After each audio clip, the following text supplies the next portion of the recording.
What if you didn't believe you existed? Does intention matter more than action? And what exactly is the history of Egypt after the pyramids were built?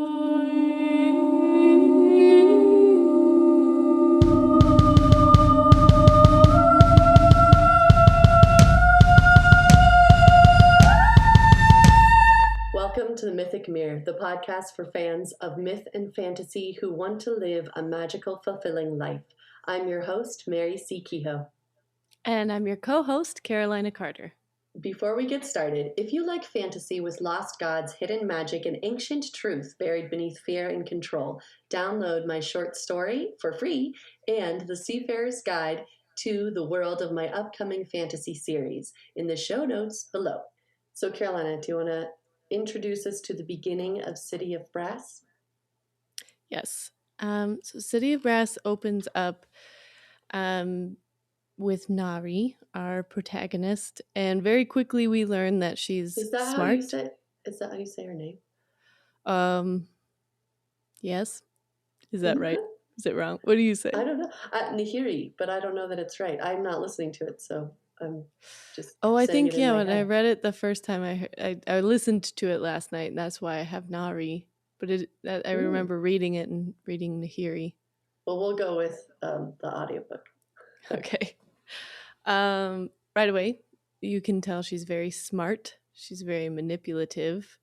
I love this first chapter because it's such I feel like it's a masterclass in world building because immediately you feel sweaty, you feel grimy, you can smell all the smells, and you get this sense of this extremely smart woman who's had to hide her light under a bushel because if she lets any of her true self out, she gets in trouble. She has to pretend to be just dumb enough to swindle people, kind of. Um, and then you get the first little sense of magic in just the first few paragraphs because she can sense things medically about the people she's talking to, which is also fascinating because I can't think of another fantasy book that has a medical kind of basis to the magic like this one does.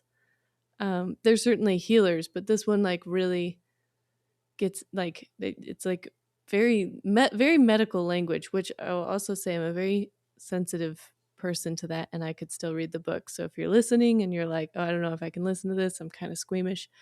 I promise I out squeamish you. And I probably skimmed some paragraphs, but I got through the book. How is that for an intro monologue? That is great. Speaking of the world building, I completely agree. I felt like it was almost a pity when they leave Cairo because I wanted to know more about the Franks taking over and the Turks, and it's interesting because she's speaking Arabic, right? Egyptians now speak Arabic at this point in history. Oh, So right. Sorry. Yes. yeah. So this intermeshing of all these cultures that is a slice of Egypt that we don't get to see very often in history classes. We always, it's ancient Egypt and what we think is, how ancient Egypt worked and everything, and then I feel like after that it's just kind of, well, we leave Egypt and never talk about it again. And this is such an interesting time. Yeah, in history classes or fantasy, you fantasy is usually set in, well, as the witches just went through in Witches Abroad, all the different storytales. Like you get the deep dark woodsy castle Transylvania feeling, you get the fairy tale more like Northern Europe, you get the English countryside, but you don't really get a lot of fantasy. I mean, in growing up with the fantasy I grew up with and you grew up with, is this part of Egypt is not explored, or it's a very odd, it's a very new place to have a fantasy set. I'm trying to think of other. I mean, now there are fantasies set in, if not Egypt, at least different cultures. other than based, Europe centric. So but I am trying to think of other ones that are specific to Egypt and that time. Because we did grow up with some like folklore of like the jinn and things like that I knew about. The jinn building Solomon's temple and those types of things. I had a pretty good awareness of, but actually kind of sunk into a real historical time is what makes this, instead of a fairy tale feeling, to this is real, this really happened. I can see how Yeah. it mixes perfectly with history at that time, and then now I want to go research that time period in Egypt. I knew the Greeks took over Egypt. I did not know that the Franks took over Egypt at some point. Did you know that the Franks were the French? Yes, I did. Wow. So smart. It took me a while. It took me a while to figure that out. She had to say something about French several times for me to connect those dots. But you know how it is when you're, caught up in the rest of the book and you're not used to thinking like with a historical lens. Yeah, you kind of expect all of these people to be fantasy people, and then your brain's connecting it to actual history. Mm-hmm. Which I want to know when they stopped speaking Egyptian. Now I want to go and research Egypt a lot more. You're gonna have to do a deep dive. I know. I wanted to before this podcast, but it didn't happen because we are recording much earlier in the week than usual, because I will be at a book marketing conference this weekend. Because you have a book coming out. I do. Are we telling this? Okay, yeah.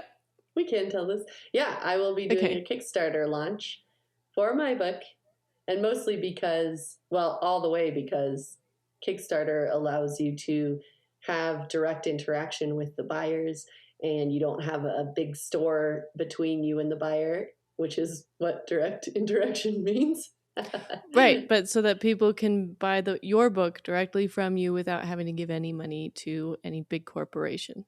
Yeah, exactly. Right? And I love beautiful books, which as an independent author, and most traditional authors don't get the chance to create beautiful hardback editions to their books. So I'm really excited. Yeah. I've been poring over designs and talking to my cover artists and coming up with some really cool designs that I'm really excited about sharing. I can't wait to see. Yay. Now back to City of Brass. I found it so interesting that in order to survive, she has, not only to the rest of the world, but she truly believes that magic doesn't exist, even though she has those magical powers that you talked about. So she's using magic while completely believing that magic isn't real and that it's all just tricks, because she does tricks. Mm-hmm. And I found that so interesting that you can, because I think it's true. I think we do it in order to fit in. We trick ourselves into believing, like when you want to, in order to fit in with a crowd that isn't you, you negate a part of yourself to such an extent that you can forget that it exists. Even if you're using it, you shut it off. It's the dichotomy of using magic and thinking it doesn't exist, and how we do that in our own lives, of having that internal self and the external self, and you negate or deny the internal self to such an extent that you forget it's there. Mm-hmm. And even if it comes through, like with her, how she still is obviously using it, she's still in such denial that it's not even ringing any bells for her. Yeah, until the djinn brings it up, until he's saying, you have these powers and yet you live like a street rat. Like, what are you doing? Right. And she's, you don't know what I've been through, sort of thing. And it's true. She she's had to survive, and that Mm-hmm. has pummeled her into a shape that isn't her. Right.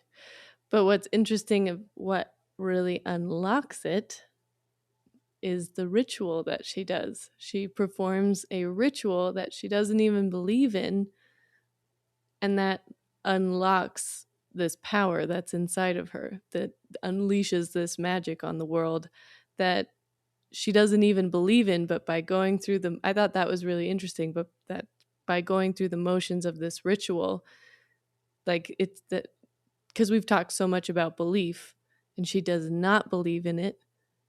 But I think it's important to note that just because you don't believe in it, you have to be very careful about the rituals you partake in.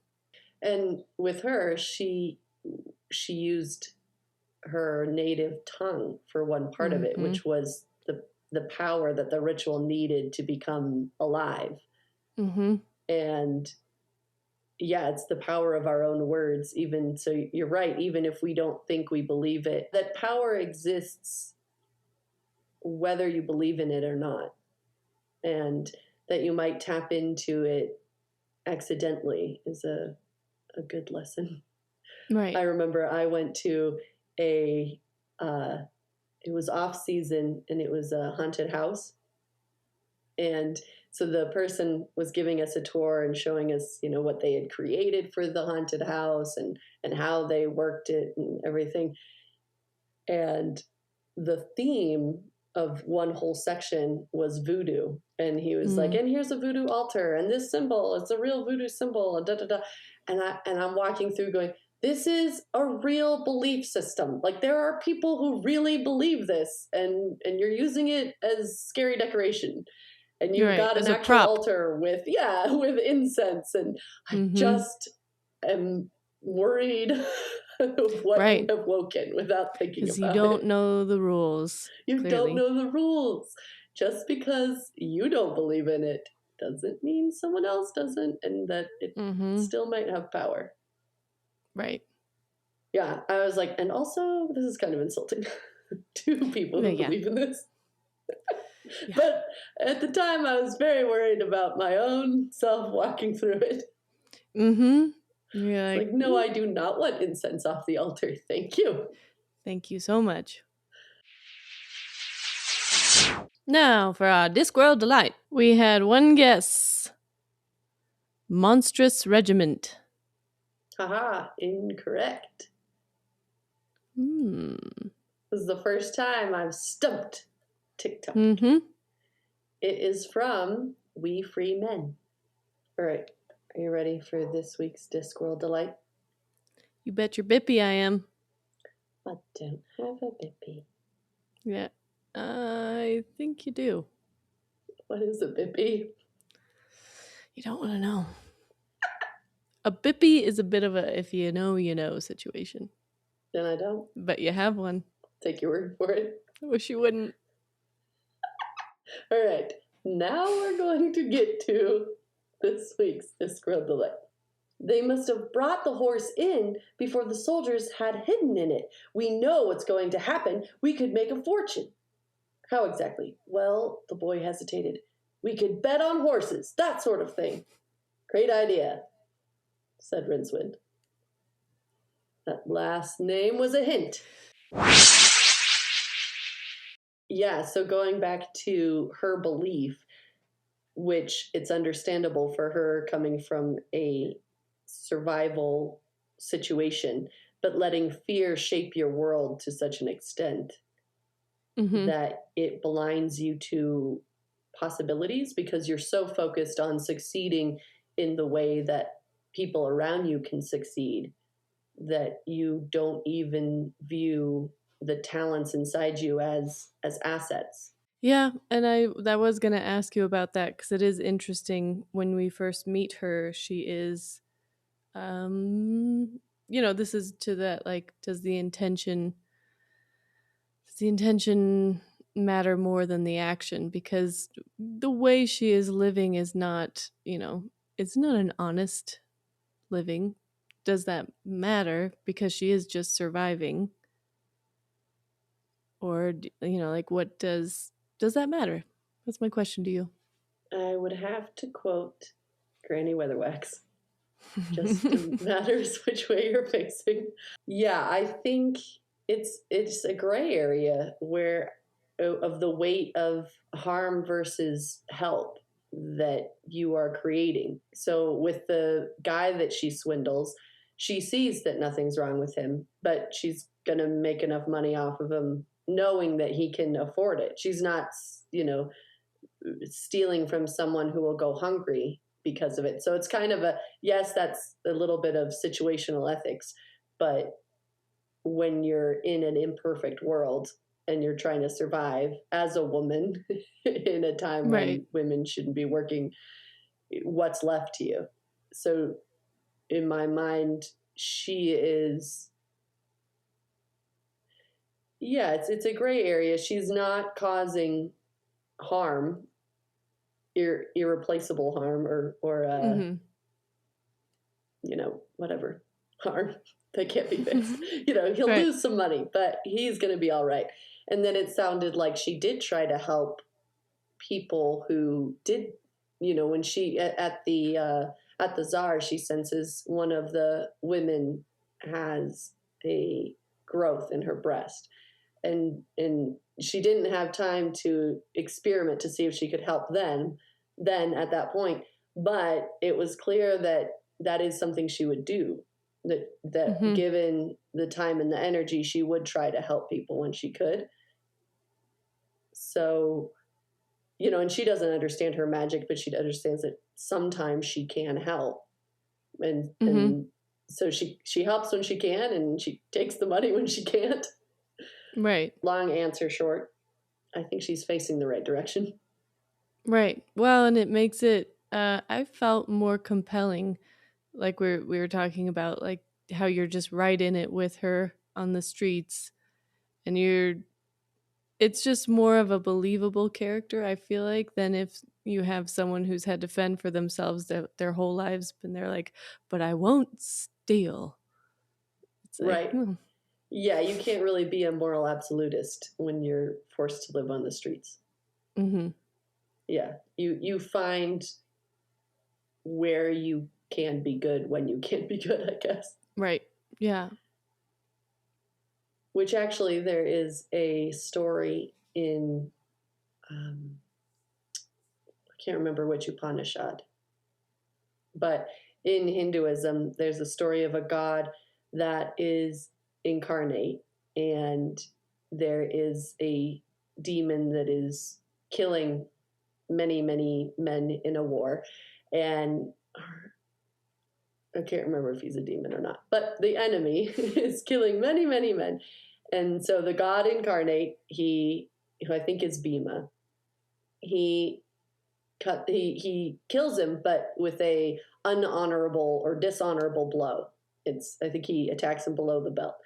Or the point of the story is that even a god can make karma incarnate in this imperfect world, because sometimes you're faced with a decision that there isn't a morally absolutist correct answer, because either way, it's either he remains honorable and lets thousands and thousands of men die because he picked his honor over their lives, or he sacrifices his honor in order to kill this person in order to save all these lives.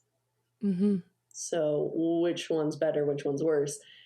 And then I think what keeps it apart from the idea of, we'll do evil so that good may come, which has led to horrible atrocities, is that the idea is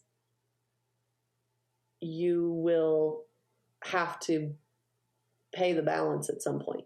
So even if your intention was good, you still created this level of, dishonesty or whatever it is, so that's going to have to come into play and balance at some point. And a book did this really well. It's called Om by, I got it. It's Om by Talbot Mundy. And spoiler alert, in this book, I think he's a Buddhist monk. He saves this baby from the people in this valley who don't allow outsiders, so they would have killed the child. And he says, in order to keep this baby alive, I swear that I will keep her in the valley for the whole of her life. And he knows he's lying. He knows that she's an important person that will, she has a story to tell and live. And so he does take her out. He smuggles her out of the valley, and there's the whole book's adventure happens. And then at the end, he returns to the valley, even though he knows that the people there are going to kill him because he lied to them. And he said, even though I did it for a good cause, I still broke my word. So I will pay for that. That was a bit of a tangent, but no, it makes sense. And it'll be interesting to see if she balances it out, or if it doesn't matter. Yeah, there was never go ahead. enough harm done to require it. Right. Yeah, I mean, I don't think she's really harming anyone. I mean, yes, much relieving some people of money, but I will actually. She accidentally harms the girl in the ritual. Right. So that is the one that I would say was unsettling. Yeah. So that one is, and that's the one she feels guilty for. She doesn't feel guilt for, stealing from rich people, but this one really does get to her because A, she didn't mean to do it, and B, it's really not good. Yeah. All right, and that's all we have for this week, as we have only been reading the book for a few days. And if you would like to read along with us, that would be wonderful. It's City of Brass, and if you don't have the book, you can find it on our bookshop list in the link in the show notes. And for our sparks this week, Carolina, do you have a spark? My spark this week is a broad general, just my family. I have a wonderful family who is incredibly supportive and loving and generous, and I'm very grateful for them. Every single one of them. Yeah, well, that's nice. How's your back feel, by the way? It's getting better. Oh, good. Well, after that very touching spark, mine's not as great. Yes, it is. Mine is a off-topic book. It is a nonfiction called The Wealth Money Can't Buy. And it's by Robin Sharma. And I really enjoyed it. And I felt it is inspiring without being preachy. Does it talk about the 5 different kinds of wealth? Yeah. Did I talk about this already? No, you didn't. Somebody actually in my office talked about it, and they couldn't remember all 5. Funny. They were like, "It's time." It's so money is one of them, but then you can't buy money wealth. What? Well, these are just the types of wealth. Yeah. Okay, got it. Okay, that makes more sense. So health, and time, family, and time, and money, and it's like something greater than yourself, like having craft is the last one. Crack? So work, craft, craft, work that you can believe in and work and enjoy. Oh, and that is a wealth. Yeah. Yes. And that's that. And that's that. Loved it. Thank you for joining us. It's not always worth it, but it is easy. Thank you for chatting with us this week. We are so grateful to be spiraling through the universe with all of you. It's not always easy, but no good story ever is.